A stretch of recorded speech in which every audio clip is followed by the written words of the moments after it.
Hi అండి. ఎటువంటి creams లేకపోయినా కూడా మనం ఈ విధంగా వెనిలా ఐస్ క్రీమ్‌ని చేసుకోవచ్చండి. ఈ సమ్మర్‌లో అయితే ఈ ఐస్ క్రీమ్‌ని చల్లగా తినేయొచ్చు. మీరు కూడా ఈ విధంగా ఐస్ క్రీమ్ చేసుకోవాలనుకుంటే ఫుల్ వీడియో కోసం కింద ఉన్న లింక్‌ని ఓపెన్ చేయండి. Thank you friends. హాయ్ అండి. ఎటువంటి క్రీమ్స్ లేకపోయినా కూడా మనం ఈ విధంగా వెనిలా ఐస్ క్రీమ్‌ని చేసుకోవచ్చండి. ఈ సమ్మర్‌లో అయితే ఈ ఐస్ క్రీమ్‌ని చల్లగా తినేయొచ్చు. మీరు కూడా ఈ విధంగా ఐస్ క్రీమ్ చేసుకోవాలనుకుంటే ఫుల్ వీడియో కోసం కింద ఉన్న లింక్‌ని ఓపెన్ చేయండి. Thank you friends. హాయ్ అండి. ఎటువంటి క్రీమ్స్ లేకపోయినా కూడా మనం ఈ విధంగా వెనిలా ఐస్ క్రీమ్‌ని చేసుకోవచ్చండి. ఈ సమ్మర్‌లో అయితే ఈ ఐస్ క్రీమ్‌ని చల్లగా తినేయొచ్చు. మీరు కూడా ఈ విధంగా ఐస్ క్రీమ్ చేసుకోవాలనుకుంటే ఫుల్ వీడియో కోసం కింద ఉన్న లింక్‌ని ఓపెన్ చేయండి. Thank you friends. హాయ్ అండి.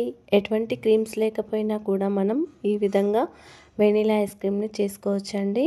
ఈ సమ్మర్‌లో అయితే ఈ ఐస్ క్రీమ్‌ని చల్లగా తినేయొచ్చు. మీరు కూడా ఈ విధంగా ఐస్ క్రీమ్ చేసుకోవాలనుకుంటే ఫుల్ వీడియో కోసం కింద ఉన్న లింక్‌ని ఓపెన్ చేయండి. Thank you friends.